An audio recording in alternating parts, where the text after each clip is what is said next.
Karong adlaw sa gugma, dungan nga gikasal ang 30 ka parisang managigugmaay sa Dapitan City.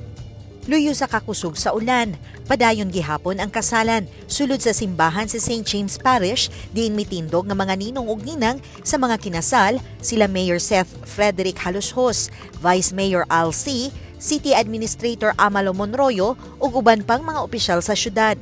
Gikalipay ni Mayor Halushos nga mabasbasan na sa simbahan ang mga managigugmaay, labi nga sarang kanila ang adunanay mga anak.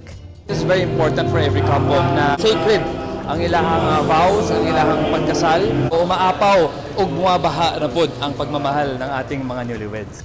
Pahimang no sa simbahan sa mga gikasal nga di lang sa adlaw sa gugma magminahalay kundili sa adlaw-adlaw gikinahanglan nga ipabati sa matag usa ug sa pamilya ang gugma.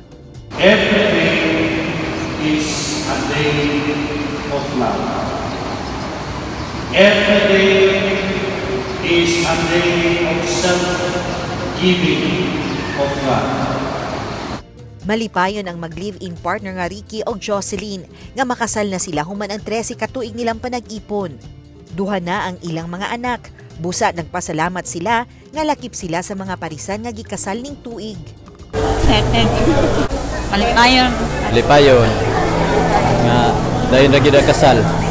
Libre sa panggamhan ng lokal, ang grand reception sa mga kinasal, lakip na ang mga nagkadaiyang simbolo sa kasal, sama sa singsing, aras, cake ug wine.